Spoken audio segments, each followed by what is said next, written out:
What about getting an agent? Wouldn't they be able to help your script gain some traction even if you don't live in Hollywood? I mean, that's their job, isn't it? Oh, Stacy, you're not going to like this one bit. So agents have a client roster. They have a bunch of clients that they're already trying to service full time. They don't have a ton of time on their hands, right? And if they're going to take on one new writer, they often refer to these writers as baby writers because their career is in its infancy. If they're going to take on a new baby writer, one of three things is going on. One, maybe an old client left to go to a different agency. Or two, maybe they dropped a current client because that client wasn't booking enough work. Agents got to make money too. Or three, maybe they're growing their business, and to do so, they're going to take on maybe one or two baby writers every season. All right, maybe, who knows? And they might drop them after if nothing ever happens. So how are they going to choose those baby writers? They're going to choose them the same exact way you would choose them if you were in their shoes, okay? Are they looking for the most talented writers?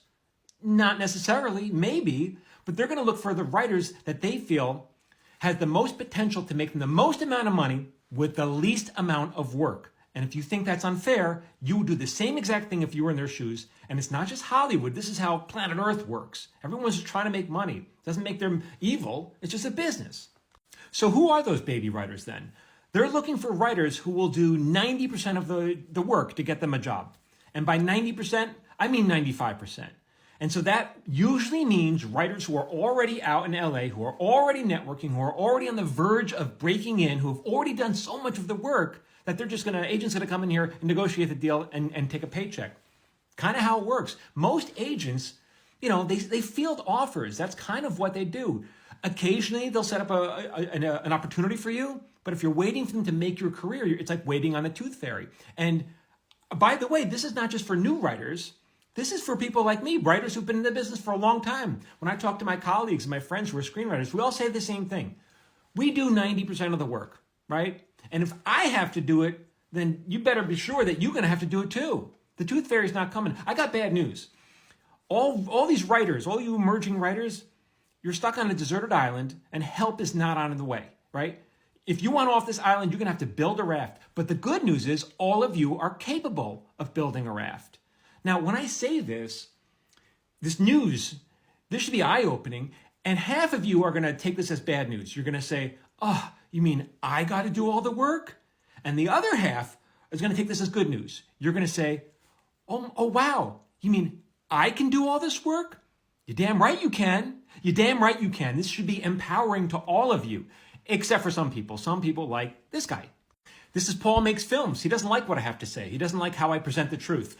A little empathy here would be good. His location is not the main issue. Oh, Paul makes trouble. Paul makes Michael mad. I disagree, Paul. I am one of only a handful of working screenwriters who comes on this app every day and makes tips on how to be a better writer, how to break into the business. I do this all for free. If you don't think that's empathy, then you don't know what the word means, Paul Makes Trouble. I don't know what to tell you. I also have a free monthly webinar. A lot of these tips, if you want to know all this information, you could scroll through my feed and poke around. But when I do these free webinars, Paul, I organize it for you so you don't have to sift through all my content. You come to the webinar, you sit through it, right? And I break it down to you in more detail, with a little more clarity because it's an hour long, and it's free, all right? How's that for empathy, Paul? On my podcast, what the hell is Michael Jamin talking about, ranting about? On my podcast, I interview a lot of people who have made it in the business. And one of the themes that you hear over and over again when I ask them, how did you break in? You hear the detail is always different, but the story is all basically the same. They all basically say, I did it myself, right? All of us can do it. The question is, do you want to? It's not easy, but this should be empowering. It shouldn't be bad news. And I don't know if you want to call it empathy or not. I don't know. To me, it's help. Help is better than empathy, I feel. Better than a hug. Here's a hug. Oh, Paul, let's make up. Let's make up. At Michael Jamin, writer.